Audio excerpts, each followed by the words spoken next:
আসসালামু আলাইকুম। প্রিয় দর্শক, এটা ফেব্রুয়ারি মাস, ভাষার মাস, এবং 21শে ফেব্রুয়ারি মাত্র একদিন আগে গত হয়েছে। আজ 22শে ফেব্রুয়ারি আমরা কথা বলছি, এবং ঠিক 21শে ফেব্রুয়ারির দিন অদ্ভুত একটা বিষয় নিয়ে বিতর্ক তৈরি হয়েছে। সেই বিতর্কটা হচ্ছে যে আমরা ভাষায় কি কি শব্দ ব্যবহার করব, কি কি শব্দ ব্যবহার করব না। ইনকিলাব এই শব্দটা কি আমরা ব্যবহার করব, অথবা এই শব্দ যদি ব্যবহার করি তাহলে কি সমস্যা হতে পারে। এর বিপরীতে আর কি কি শব্দ, আজাদি এটা কি শব্দ, এই শব্দটা কি বাংলা শব্দ, অথবা যদি বাংলা শব্দ না হয় তাহলে কি আমরা ব্যবহার করতে পারবো না। এই বিতর্কটা তৈরি হলো কেন?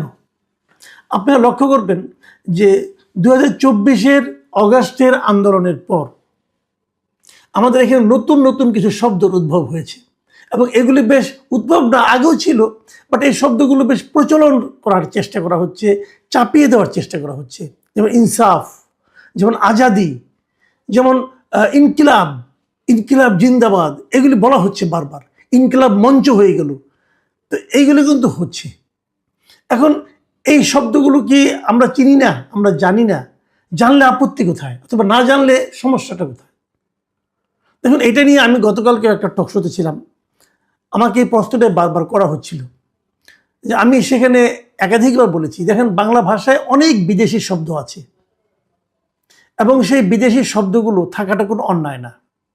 সারা দুনিয়াতে সব ভাষাতে কিছু না কিছু বিদেশি শব্দ অনুপ্রবেশ ঘটে, এবং বিদেশি শব্দ থাকার কারণে সেই ভাষাটা ক্ষতিগ্রস্ত হয় না, বরং আমার বিবেচনায় আরো সমৃদ্ধ হয়।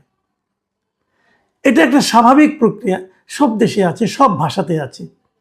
কিন্তু এখন বিদেশি শব্দ ঢুকলো বলে সেটা কি বিজাতীয়করণ হয়ে গেল? পৃথিবীর অন্য অন্য দেশের ভাষার সঙ্গে আমাদের বাংলা ভাষার একটা বেসিক পার্থক্য হলো, আমরা এই ভাষাটাকে টিকিয়ে রাখার জন্য আমরা আন্দোলন করতে হয়েছিল, আমাদেরকে বুকে রক্ত দিতে হয়েছিল। সেটা নিয়ে নানা কাহিনী হয়েছে। 52 সালে সে ভাষা আন্দোলন, এবং আমাদের সেই আন্দোলনকে স্মরণ করেই সারা দুনিয়ার মানুষ এখন এই দিবসটাকে আন্তর্জাতিক মাতৃভাষা দিবস হিসাবে পালন করে। আচ্ছা, এবার আমি আজকের বিতর্কটা আসি, কেন এই বিতর্কটা তৈরি হলো। গতকালকে 21শে ফেব্রুয়ারির দিন সিরাজগঞ্জ জেলা প্রশাসনের আয়োজনে সেখানে একটা শহীদ দিবস ও আন্তর্জাতিক মাতৃভাষা দিবসে আলোচনা সভা ছিল। সেই সভায় সরকারের বিদ্যুৎ, জ্বালানি ও খনিজ সম্পদ মন্ত্রী ইকবাল হাসান মাহমুদ টুকু ওখানে বক্তৃতা দিয়েছিলেন। এই ভদ্রলোক একজন মুক্তিযোদ্ধা ছিলেন, মানে 71-এ সশস্ত্র সংগ্রামে উনি মুক্তিযুদ্ধ করেছেন। দেখুন, যে আপনি যত কিছুই বলেন, বাংলাদেশের ইতিহাসে এই মাটিতে মুক্তিযোদ্ধাদের একটা আলাদা সম্মান আপনাকে দিতে হবে। আপনি জীবনে অনেক বড় হতে পারবেন, আপনি অনেক লেখাপড়া করতে পারবেন, সারা দুনিয়ায় অনেক নাম করতে পারবেন, আপনি শান্তিতে নোবেলও পেতে পারবেন, আপনি ডক্টর ইউনূস হতে পারবেন, আপনি মুক্তিযোদ্ধা হতে পারবেন না। কারণ মুক্তিযোদ্ধা হওয়ার সুযোগ একবারই এসেছিল আমাদের দেশে, এবং সেই সময় সেই সুযোগকে যারা গ্রহণ করেছিলেন, যারা নিজেদের জীবন বাজি রেখে মাতৃভূমিকে মুক্ত করার জন্য যুদ্ধ করেছিলেন, তারাই মুক্তিযোদ্ধা। তাদের সঙ্গে অন্য কারো তুলনা করা যারা করবে তারা মূর্খ ছাড়া আমার বিবেচনায় আর কিছু না। সেই মুক্তিযোদ্ধা ইকবাল হাসান মাহমুদ টুকু উনি সেখানে বলেছেন, উনি সেখানে ইনকিলাবে একটু সমালোচনা করেছেন। উনি বলেছেন যে বাংলাকে যদি ধারণ করতে হয়, বাংলা ভাষাকে যদি মায়ের ভাষা বলতে হয়, তাহলে ইনকিলাব জিন্দাবাদ চলবে না। ইনকিলাব মঞ্চ ও আজাদির মতো এখন নতুন নতুন শব্দ শুনছি। ইনকিলাব জিন্দাবাদ, ইনকিলাব মঞ্চ, এগুলোর বাংলার সঙ্গে কোনো সম্পর্ক নেই। যারা আমাদের মায়ের ভাষায় কেড়ে নিতে চেয়েছিল, এগুলো তাদের ভাষা। সুতরাং দেশকে ভালোবেসে নিজেকে পরিশুদ্ধ করতে হবে। এসব কথা বলায় অনেকেই আমাকে ভারতের দালাল ও রয়ের এজেন্ট বানিয়ে ফেলবে। তারপরে আমি বলবো, কারণ এটা বলার জন্যই আমি জীবন দিতে গিয়েছিলাম, মুক্তিযুদ্ধে গিয়েছিলাম।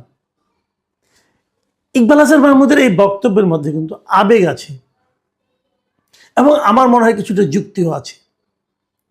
কিন্তু আমরা দেখলাম এই একই দিনে, এর পরে, এই ঘটনার প্রেক্ষিতে কিনা আমি জানি না, এরপরে দেখলাম আমাদের ব্রাহ্মণবাড়িয়া থেকে নতুন সংসদ সদস্য নির্বাচিত হয়েছেন হাসনাত আবদুল্লাহ।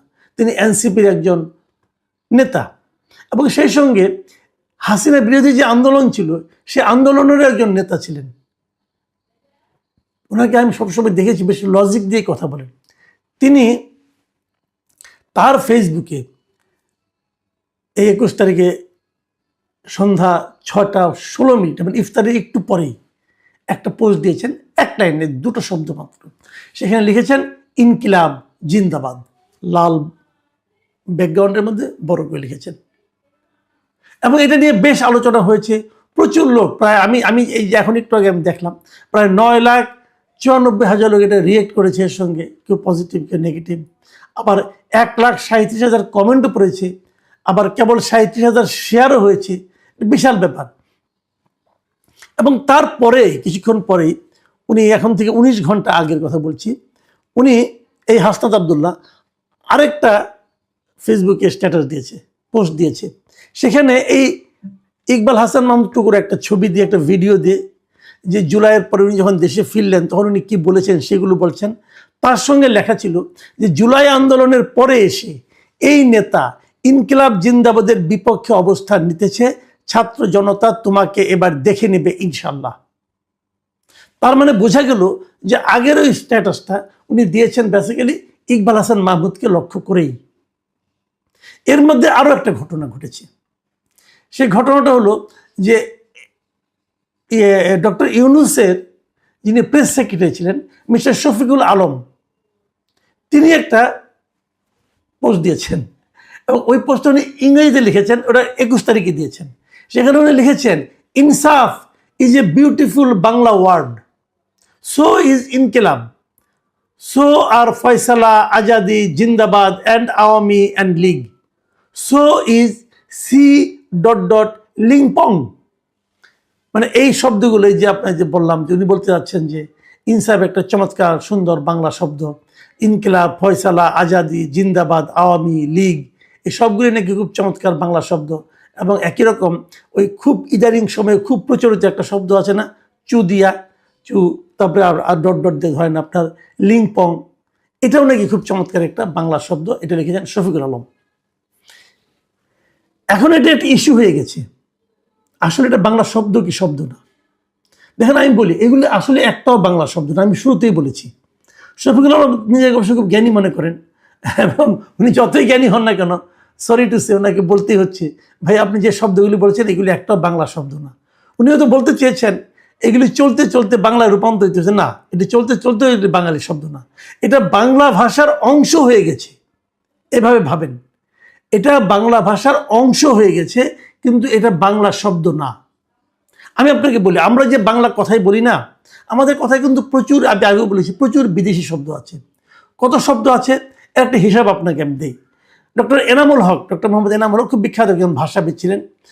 তিনি একটা হিসেব দিয়েছিলেন। উনি বলেছিলেন এই বাংলা ভাষায় যত শব্দ আছে তার মধ্যে 25% শব্দ হচ্ছে তৎসম শব্দ। তৎসম শব্দ মানে এগুলো সংস্কৃত থেকে এসেছে সরাসরি। আর 5% হলো অর্ধ তৎসম শব্দ এবং 60% হলো তদ্ভব শব্দ। মানে তদ্ভব শব্দ সবচেয়ে বেশি। এন্ড এই তদ্ভব শব্দগুলি কি আসলে একটু বলি, সবাই জানেন তবু আমি একটু বলি আর কি। তদ্ভব শব্দ হচ্ছে এই শব্দগুলোর মূল শব্দটা সংস্কৃত ভাষায় আছে, কিন্তু সেখান থেকে চেঞ্জ হতে হতে হতে হতে সেটা অপভ্রংশের মাধ্যমে পরিবর্তিত হয়ে এখন বাংলায় এসে গেছে। এটা হলো তদ্ভব শব্দ। তার মানে এটাকে আপনি অনেকটা বাংলা শব্দ ধরতে পারেন। আর এর বাইরে বিদেশি শব্দ আছে 8%। টোটাল যা শব্দ আছে আমাদের তার 8% হচ্ছে বিদেশি শব্দ এবং একদম খাঁটি দেশি শব্দ যেটাকে বলা হয়, এই দেশি শব্দ আছে মাত্র 2%। তাহলে এই তদ্ভব শব্দ যেটা আছে এটাকেও কিন্তু আমি খাঁটি বাংলা শব্দ বলতে পারি। তো তদ্ভবের 60% আর দেশি 2%, এই 62%কে আপনি ধরতে পারেন এটা বাংলা শব্দ। আর 25% তৎসম, 5% অর্ধ তৎসম এবং 8% বিদেশি শব্দ আছে। এই সবগুলি মিলিয়ে কিন্তু বাংলা ভাষা চলছে। বাংলা ভাষায় মোটামুটি শব্দের সংখ্যা 1,20,000-এর মতো আছে। তো এই জায়গায় 8% কিন্তু অনেক, বিদেশি শব্দ থাকবে। এবং আমি সংস্কৃত বলি, সংস্কৃত শব্দটাকে আপনি ভাবতে পারেন এটা তো আর আমাদের খাঁটি বাংলা না, এটা সংস্কৃত ভাষা থেকে আসছে, কাজে সেটাকে আপনি বিদেশি ধরতে পারেন। ধরেন কাজেই শব্দ কতগুলি আপনার আছে, কতগুলি আমার আছে, কি হয়েছে না হয়েছে এটা কিন্তু গুরুত্বপূর্ণ না। এই শব্দগুলো আসাতে, এই শব্দগুলো আমরা যখন ব্যবহার করি এতে আমাদের ভাষা সমৃদ্ধ হয়। এই যে আমরা বলি না ইনকিলাব, ইনকিলাব একটা আরবি শব্দ, এটা আরবি থেকে আছে। এই যে বলি আমরা জিন্দাবাদ, বাংলাদেশ জিন্দাবাদ বলি, অমুক লোক জি জিন্দাবাদ, অমুক ভাই জিন্দাবাদ বলি, এই জিন্দাবাদ শব্দটা কোথেকে আসছে? এই শব্দটা আসছে ফার্সি থেকে। তো এরকম বিভিন্ন জায়গাতে শব্দ আসছে, আমাদের এগুলো মানতে কোনো সমস্যা নাই। ইনকিলাব জিন্দাবাদ বলে আমার কোনো সমস্যা নাই, কিন্তু আমার কথাটাকে জানেন, এই যে আমি বলি ইনকিলাব জিন্দাবাদ বলতে আমার কোনো সমস্যা নাই, এই আমি কিন্তু বলি জয় বাংলা বলতেও আমার কোনো সমস্যা নাই। তো আপনারা যারা ইনকিলাব জিন্দাবাদ বলেন তারা কি জয় বাংলা বলবেন? তারা কি জয় বাংলা বলতে দিবেন? অথচ আমাদের এখানে মুক্তিযুদ্ধের সময় জয় বাংলা ছিল সবচেয়ে প্রধান স্লোগান। ওই একটা স্লোগান দিয়ে আমরা দেশ স্বাধীনের জন্য আন্দোলন করেছি, সেটা ছিল জয় বাংলা। তা আপনারা জয় বাংলা বলতে আপনাদের গা রিরি করবে, আর ইনকিলাব বলতে আপত্তি করলে আপনাদের মেজাজ খারাপ হয়ে যাবে। ভাই এটা তো হয় না। এখন আপনি বলবেন না জয় বাংলা তো আওয়ামী লীগের দলীয় স্লোগান, আপনি যদি জয় বাংলাকে আওয়ামী লীগের দলীয় স্লোগান বলেন, তাহলে কেউ কেউ তো ইনকিলাব জিন্দাবাদকে অন্য কোনো না কোনো দল, কোনো না কোনো অংশ, কোনো না কোনো গোষ্ঠীর একটা স্লোগান হিসেবে বিবেচনা করতে পারে। তখন আপনি কি করবেন? তখন তো আপনার সহ্য হবে না। তো আপনারটা হলে ঠিক আর অন্যেরটা হলে বেঠিক, এই মানসিকতা থাকা চলবে না। আপনারা জয় বাংলা স্লোগান বলার কারণে গত 18 মাস অনেকে চাকরি চলে গেছে, অনেকে চাকরি চলে গেছে। আমি জানি এই আপনার ইয়ের কাছে, এই যে আপনার পদ্মা সেতুর এখানে একটা স্কুল আছে, স্কুলে কয়েকজন ছাত্র গাড়িতে করে যাচ্ছিল, স্টুডেন্টের ভাই, বাচ্চা ছেলে, তারা জয় বাংলা স্লোগান দিয়েছিল, তাদের স্কুল থেকে বের করে দেওয়া হয়েছে। এই ইয়ের এখানে, এই আপনার এই পদ্মার এখানে যে ক্যান্টনমেন্ট স্কুলটা আছে সেই স্কুল থেকে বের করে দেওয়া হয়েছে। কেন? এই ছেলেরা কি বুঝে? এই ছেলেরা জয় বাংলা কি বুঝে, বাংলাদেশ জিন্দাবাদ কি বুঝে? 15-16 বছর ধরে তারা শুনে আসছে, স্লোগানটা দিয়েছে, তাও স্কুল বাসে বসে। এমন তো না তারা আন্দোলন করতে যাচ্ছিল। তো তখন তো এই স্লোগান আপনাদের সহ্য হয় নাই, স্কুল থেকে আপনাদেরকে বের করে দিতে হলো। তো জয় বাংলায় আপত্তি, আর ইনকিলাব জিন্দাবাদ দিয়ে করে প্রশ্ন করলে আপনাদের মাথা খারাপ হয়ে যাচ্ছে। ভাই এত রাগ তো ভালো না। এই রাগ আপনি কার সঙ্গে দেখাচ্ছেন? আপনি এমপি হয়েছেন হাসনাত আব্দুল্লাহ, মাথায় রাখতে হবে। এত চ্যাটাং রাগ দেখালে চলবে না। আর আমি শফিকুল আলমের কথা কি বলবো, তার কথা যত কম বলা যায় তত ভালো, ওটা আমি বাদ রাখলাম, ওটা হিসাবের বাইরে। কিন্তু প্রশ্ন হলো এটা, একজন মুক্তিযোদ্ধা বলেছেন যে ইনকিলাব জিন্দাবাদটা যারা আমাদের মুখের ভাষায় কেড়ে নিতে চেয়েছিল তাদের স্লোগান। হ্যাঁ তাদের স্লোগান, এটা পাকিস্তানিদের স্লোগান ছিল। আপনি পাকিস্তানিদের স্লোগান দিবেন আর ওইটা একজন সমালোচনা করলো, তার উপরে আপনি খেপে গেলেন, এটা হয় না। একটা কথা মাথায় রাখবেন, ভাষায় অনেক ভাষা আসবে, অনেক ভাষায় অনেক শব্দ, অনেক বিদেশি শব্দ আসবে, কিন্তু সেটা যদি অটোমেটিকলি আসে, ধীরে ধীরে আসে, কোনো সমস্যা নেই। কিন্তু আপনি জোর করে আমদানি করছেন কেন? ভাবুন তো একবার, 2024-এর এই অগাস্ট আন্দোলনের আগে ইনকিলাব মঞ্চ কথা শোনা গেছিল, তখন ইনকিলাব জিন্দাবাদ কেউ বলতো? কেউ বলতো? একজন দেশদ্রোহী আছে আমাদের পেরিসে বসে আছে, পিনাকি ভট্টাচার্য, উনি এই স্লোগানটা মার্কেটিং করছেন, ইনকিলাব জিন্দাবাদ, আজাদি জিন্দাবাদ। ইলেকশন আগের দিনে দেখলাম যে ইনকিলাব জিন্দাবাদ আর আজাদি জিন্দাবাদ করে উনি কেঁদেই দিলেন, চোখ মোছা ভান করলেন চশমা খুলে, জামাতকে জিতাতে হবে। জামাত যখন জিততে পারে নাই, সে এখন আপাতত চুপ আছে, একটু শীত নিদ্রায় গেছে আর কি, দেশ একটু শান্তিতে আছে বোধ হয়। তো এগুলো চলবে না। বিদেশি শব্দ অবশ্যই আসবে, আমার কোনো আপত্তি নেই, কিন্তু সেটাকে জোর করে আনতে গেলে সমস্যা আছে। দেশি শব্দকে জোর করে থামাতে গেলে সমস্যা আছে। আপনি আন্দোলন করবেন, করেন, কেন আন্দোলনের সময় ইংরেজি শব্দ ব্যবহার হয় নাই? ঢাকা ব্লকেড ব্যবহার হয় নাই, কমপ্লিট শাটডাউন, এগুলি বাংলা শব্দ ছিল, এদেশের লোক এগুলি বুঝতো, চালিয়েছেন তো, কোনো সমস্যা তো হয় নাই, কেউ তো কিছু বলে নাই, প্রয়োজনে চলে এসেছে অটোমেটিকলি। কিন্তু আপনি জোর করে আমদানি করবেন, ভাই এটা হবে না। এবং আমদানি করে তারপর ওকালতি করবেন, তাও হবে না। যেটা অটোমেটিক আসার সেটা অটোমেটিক আসবে। আর আরেকটা যেটা অটোমেটিক এসেছে দীর্ঘদিন, যার উপর ভিত্তি করে এই দেশ স্বাধীন হয়েছে, সেটা কোনো একটা পার্টি তার দলীয় স্লোগান বানিয়েছে বলে ওই স্লোগানটার অপরাধ হয়ে গেল, তা তো হতে পারে না।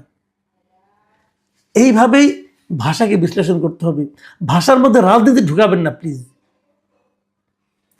প্রিয় দর্শক,